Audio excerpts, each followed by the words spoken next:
നമസ്കാരം, എല്ലാവർക്കും ഉത്സവ കേരളത്തിൻ്റെ മറ്റൊരു എപ്പിസോഡിലേക്ക് സ്വാഗതം.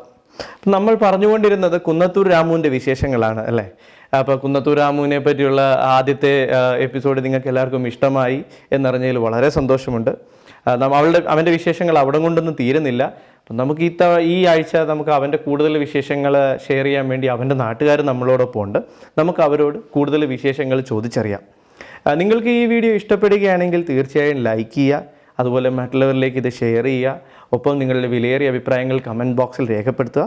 അതുപോലെ തന്നെ നമ്മുടെ ചാനൽ സബ്സ്ക്രൈബ് ചെയ്തിട്ടില്ലെങ്കിൽ എത്രയും പെട്ടെന്ന് സബ്സ്ക്രൈബ് ചെയ്ത് നമ്മളെ സപ്പോർട്ട് ചെയ്യേണ്ടതാണ്. ഒപ്പം നമ്മുടെ ഫേസ്ബുക്ക് പേജും ലൈക്ക് ചെയ്യുക.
നമസ്കാരം. ഞങ്ങൾ ഉത്സവ കേരളം എന്ന് പറയുന്ന ഒരു ചെറിയ വെബ്സൈറ്റാണ്. ഞങ്ങൾക്ക് ഇങ്ങനെ ഒരു അവസരം തന്നതിൽ ആദ്യം തന്നെ നിങ്ങളോട് ഞങ്ങളുടെ ഒരു നന്ദി രേഖപ്പെടുത്തുകയാണ്. ആനയെക്കുറിച്ച് കൂടുതൽ അറിയുക എന്നുള്ളതാണ്. എന്താണ് കുന്നത്തൂർ രാമുവിനെ പറ്റിയുള്ള വിശേഷങ്ങൾ നിങ്ങൾക്ക് പങ്കുവെക്കാൻ? രാമുവിനെ പറ്റി പറഞ്ഞാൽ രാമു അവൻ ഈ നാടിൻ്റെ ഒരു മുത്ത. അതെ, അങ്ങനെ തന്നെ പറയാം. കാരണം ഞാനിപ്പം 12 വർഷക്കാലമായി ഈ ക്ഷേത്രത്തിൻ്റെ പ്രസിഡൻ്റായിട്ട്. അപ്പോൾ അന്ന് തൊട്ട് രാമുവിൻ്റെ ഉയർച്ചയ്ക്ക് വേണ്ടിയിട്ടൊക്കെ നമ്മൾ ഒരുപാട് നമ്മുടെ ഭരണസമിതിയാണെങ്കിലും ജനങ്ങളെയൊക്കെ പങ്കാളിത്തത്തോടുകൂടി രാമു ഇന്ന് അറിയപ്പെടുന്ന കേരളത്തിലെ അറിയപ്പെടുന്ന ഒട്ടേറെ ആനകളിൽ ഒരു ആനയായിട്ട് മാറിയിട്ടുണ്ട്. ആലപ്പുഴ ജില്ലയിൽ തന്നെ ഇപ്പം ഏറ്റവും തലയെടുപ്പുള്ള ആനകളിലൊരു ഉയരത്തിൽ കൊമ്പിൻ്റെ അളവിലും ഒക്കെ തന്നെ ആണെങ്കിൽ പിന്നെ ഇവരൊരു പ്രത്യേകത എന്ന് പറഞ്ഞാൽ ഇദ്ദേഹം വളരെ ശാന്തനാണ്.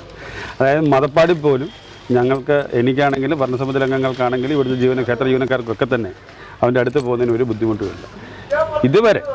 അവൻ്റെ ഭാഗത്തു നിന്ന് ഇപ്പം നമ്മളിപ്പം സാധാരണ തീറ്റയൊക്കെ എടുക്കാനൊക്കെ കൊണ്ടുപോകുമ്പോഴൊക്കെ ആണെങ്കിലും ഒരു ചീനിക്കമ്പ് പോലും അങ്ങനെ തട്ടിക്കളയുന്ന അല്ലെങ്കിൽ ഒരു വാഴ മറിച്ചിടുക അങ്ങനെ ഒന്നുമില്ല.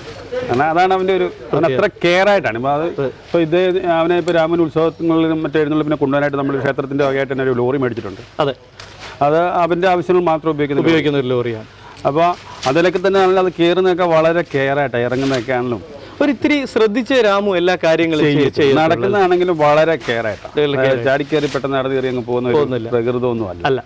പിന്നെ എല്ലാവരോടും വളരെ ഇണങ്ങുന്ന ഒരു കാരണം ആനക്കാരാണ് തന്നെ പലരും മാറി വരുന്നുണ്ട്. ഇപ്പോഴത്തെ നിലയിലുള്ള ആനക്കാർ ഇപ്പം 3 വർഷമായി, 2-2.5 വർഷം മേലായി. നേരത്തെ ആണെങ്കിൽ രവിച്ചേട്ടൻ കഴിഞ്ഞിട്ട് വേറെ ആൾ വന്നു, ഉണ്ണി എന്ന് പറഞ്ഞ ആൾ വന്നിരുന്നു. എന്നാലും രവിച്ചേട്ടൻ ഒത്തിരി വർഷങ്ങളോളം ആനോട് ഉണ്ടായിരുന്നു. പിന്നെ ഈ കഴിഞ്ഞ ഒരു 5 വർഷം 6 വർഷത്തിലുള്ളതാണ് ഇദ്ദേഹം കൂടുതലും ഫേമസ് ആയി തുടങ്ങി. പുറത്ത് എഴുന്നള്ളത്തും കാര്യങ്ങൾക്കൊക്കെ പോവുകയും ഈ വാഹനം മേടിച്ചതോടുകൂടി ഈ ദൂരെയൊക്കെ എഴുന്നള്ളിക്കാനൊക്കെ പറ്റി. നമ്മുടെ ക്ഷേത്രത്തിൻ്റെ ഒരു ഇത് പറഞ്ഞാൽ ഇവൻ്റെ ഒരു വരുമാനം നമ്മളിവിടുത്തെ നിർദ്ധനരായ രോഗികൾക്കൊക്കെ കൊടുക്കാനായിട്ട് ഈ ഉത്സവം കിട്ടുന്ന പൂരങ്ങൾ കിട്ടുന്ന ആ ഒരു പാട്ടം ഇവിടുത്തെ നിർദ്ധനായ രോഗികൾക്കൊക്കെ തന്നെയാണ് നമ്മൾ സംഭാവന. അപ്പോൾ അങ്ങനെയുള്ള കാര്യങ്ങളൊക്കെ ആയിട്ട് ഉപയോഗിക്കുന്നത്. അത് പിന്നെ ഒരുപാട് വലിച്ചു വരെയുള്ള എഴുന്നള്ളത്ത് എടുക്കത്തില്ല. അതായത് വിശ്രമം നമ്മുടെ ഗവൺമെൻറ്, അതായത് ഫോറസ്റ്റ് വകുപ്പിൻ്റെ നിയമ ചട്ടങ്ങളും പാലിച്ചുകൊണ്ടുള്ള മാത്രമേ എഴുന്നള്ളത്ത് നമ്മൾ എടുക്കത്തുള്ളൂ. കാരണം അവൻ കൂടുതൽ എഴുന്നള്ളത്ത് കൊണ്ടുപോയിട്ട് അവൻ്റെ കൂടുതൽ കാശ് കൊണ്ടത് ദേവസ്വത്തിൻ്റെ ആവശ്യമൊന്നും ഇല്ല. അപ്പോൾ അതുകൊണ്ട് തന്നെ അവന് വലിയ അലച്ചിലും കാര്യങ്ങളും ഒന്നും തന്നെ ഇല്ല. ആനക്കാരാണെങ്കിലും വളരെ ശ്രദ്ധയോടുകൂടി തന്നെയാണ് ആനയുടെ കാര്യങ്ങളെല്ലാം പരിപാലിച്ച് പോരുന്നത്. അവരെപ്പറ്റി നമുക്ക് മറ്റു രീതിയിലുള്ള പരാതികളോ കാര്യങ്ങളോ ഇല്ല. ഒരു ആന ഫേമസ് ആകുക എന്ന് പറഞ്ഞാൽ അതിനെ നോക്കുന്ന പപ്പന്മാരുടെയും കഴിവുണ്ട് തീർച്ചയായും. പിന്നെ ആ ആന ഫേമസ് ആവുന്ന നാടും അല്ലേ? അതെ. ഇപ്പം ശരിക്കും പറഞ്ഞാൽ ഈ കുന്നത്തൂർ രാമു എന്ന് പറഞ്ഞ ഒരു പേരാണ് ശരിക്കും പറഞ്ഞാൽ കുന്നത്തൂർ രാമു, അതുപോലെ തന്നെ നമ്മൾ ഈ കാണുന്ന ദേവസ്വത്തിൻ്റെ ഓഡിറ്റോറിയം ആയിരുന്നു. അതെ. ഈ രണ്ടു പേരിലാണ് ഇപ്പം കുന്നത്തൂർ എന്ന് അറിയപ്പെടുന്നത്. പല ഭാഗങ്ങളിൽ നിന്നും കുന്നത്തൂർ എന്ന് പറയുമ്പോൾ അറിയപ്പെടുന്നത് രാമുവിനാണ്. ഒരു പക്ഷേ എനിക്കൊക്കെ അറിയാവുന്ന കുന്നത്തൂർ എന്ന് പറഞ്ഞാൽ രാമുവാണ്. മാന്നാർ പ്രദേശത്ത് തന്നെ അറിയപ്പെടുന്ന ഈ പലരും മാന്നാറിനെ തന്നെ അറിയപ്പെടുന്ന രാമുവിൻ്റെ പേര്. ഇതിൻ്റെ ബുക്കിങ്ങും മറ്റു കാര്യങ്ങളൊക്കെ എന്നെ തന്നെ നിരവധി ആൾക്കാരാണ് ഒരു ദിവസം തന്നെ ഫോണിൽ കോൺടാക്ട് വിളിക്കുന്നത്. ഡേറ്റുകൾ നമുക്ക് കൊടുക്കാത്ത ഒരു കുറവുകൾ മാത്രമേ ഉള്ളൂ. മറ്റു രീതിയിലുള്ള ബുദ്ധിമുട്ട് ഇതുവരെയായിട്ടും അവൻ്റെ ഭാഗത്തുനിന്ന് യാതൊരുവിധ കുഴപ്പങ്ങളും ഉണ്ടായിട്ടില്ല. നല്ല രീതിയിൽ കാര്യങ്ങൾ ചെയ്തു പോകുന്നു. രാമുവിൻ്റെ ഇവിടോട്ടുള്ള വരവ് ഇപ്പോൾ എത്ര കൊല്ലങ്ങൾക്ക് മുമ്പാണ് രാമുവിനെ നമ്മൾ ഇവിടെ കൊണ്ടുവന്ന 98-ലാണ് വരുന്നത്. 2008 നമ്മൾ കൊണ്ടുവന്നേക്കുന്ന ഒറീസത്ത് കൊണ്ടുവന്നത് പാപ്പാലപ്പുറമ്പൻ അല്ല? അതെ, ഇത് നമ്മൾ നേരിട്ട് വാങ്ങിയതല്ല. ഒറീസയിൽ നമ്മുടെ കോട്ടയത്തുള്ള പോത്തൻവർഗീസ് അദ്ദേഹത്തിന്റെ ഉടമസ്ഥൻ ഉണ്ടായിരുന്നതാണ്. അവിടുന്ന് അദ്ദേഹത്തിന്റെ നമ്മൾ ആലയം മേടിക്കുന്നത്. നമ്മൾ മേടിച്ചത് 2008. അദ്ദേഹത്തിന്റെ അവിടെ അധികം ഇല്ലില്ല. വധു ഓടുന്ന അത് കൈമാറി ദേവസ്വം. അപ്പൊ അന്ന് തൊട്ടേ ഇവിടെ അതെ. അപ്പം എന്തായിരുന്നു അന്ന് ആനയെ ഒറ്റ നോട്ടത്തിൽ കണ്ട് അങ്ങ് കൂട്ടിക്കൊണ്ടുവരികയായിരുന്നു? അതോ അന്നത്തെ വേറെ ആനകളൊക്കെ പറഞ്ഞ സമയത്ത് ഞാനുണ്ടായിരുന്നില്ല. ആന വാങ്ങുന്ന സമയത്ത് ഞാനില്ല. അതിനുശേഷമാണ് ഇപ്പോൾ ഞാൻ വന്നത്.